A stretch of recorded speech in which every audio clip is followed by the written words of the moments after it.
IVF చికిత్సలో 25% భారీ discount, free doctor consultation, free ultrasound scan, logo launch, Andro max advanced male infertility centre ను కూడా ప్రారంభించారు.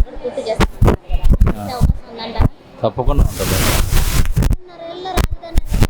పూర్తి చేస్తామని మంత్రి నారాయణ గారు పేర్కొంటున్నారు సార్, దాని మీద మీ అభిప్రాయం?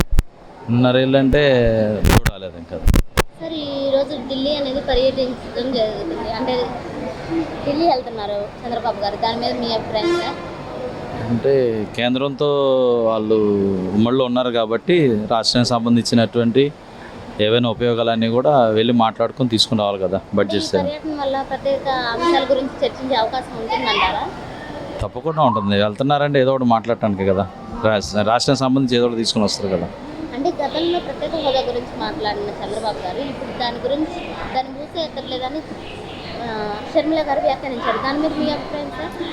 ప్రత్యేక ఆంధ్ర అనేది అసలు ఇంకెత్తరే కదా, అది అయిపోయిన ముచ్చట. ఇంకా దాని గురించే ప్రత్యేక హోదా అనేది తీసుకురాదు. ఇప్పుడు చంద్రబాబు గారికి అవకాశం ఉంది తీసుకురావడానికి.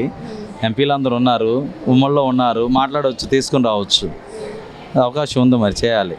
అవకాశం ఉందంటారా? ఇప్పుడు ఇసుక అమ్మకాలు అనేది కూడా ఆన్లైన్ విధానం అనేది ప్రవేశపెట్టాలనుకుంటున్నారు సార్, ఉచిత ఇసుక అనేది ఇవ్వడం, దాని మీద మీ అభిప్రాయం సార్? ఇప్పుడు ఆన్లైన్లో ఇసుక విధానం అనేటువంటిది మంచిదేలే కానీ, అంటే కరెక్షన్ లేకుండా చేయడం మంచిదేలే కానీ అది సామాన్య మనుషుడికి కూడా చేరాలి. అంటే ఎవరికి పడితే వాళ్ళకి తవ్వుకోవడానికి లేకుండా కేవలం ఆన్లైన్ పర్మిషన్లు అనేవి ఉండి ఉచిత పంపిణీ అనేది ఇసుక అనేది ఇవ్వడం జరుగుతుంది అని వ్యాఖ్యానించారు. ఓకే, జరిగే అవకాశం ఉందంటారా? జరిగే అవకాశం అంటే అధికారులు ఉన్నతమైన స్థాయిలో సమీక్షించి, ఇప్పుడు ఎట్లా ఏం చేస్తారంటే ఒకరి పేరు మీద డీడీ తీసి ఇంకొకరికి ఇస్తూ ఉన్నారు కదా, అట్లా కాకుండా ఒక కార్డుకి ఒక రేషన్ కార్డు, లేకపోతే ఒక ఆధార్ కార్డుకి ఒకరికి అన్ని మంత్లీ ఇట్లా పెడితే బాగుంటుంది. సార్ దీనివల్ల ఉపయోగం ఉందంటారా? ఇసుక అమ్మకాలు అనేది ఆన్లైన్ వల్ల తప్పకుండా ఉంటుంది.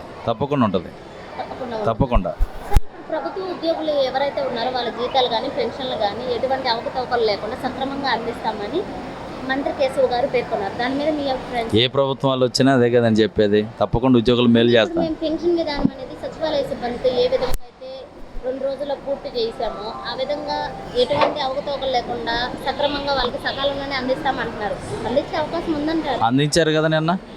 సచివాలయం ఉద్యోగుల ద్వారా తొందరగా ఇస్తారు. ఇప్పుడు రాష్ట్రం మొత్తం మీద పెన్షన్లు పెంచారు కదండి, సచివాలయం ఎంప్లాయీస్ 7,000 కాడికి పెంచారు, అట్లనే ఎంప్లాయీస్ కూడా ఇస్తారు.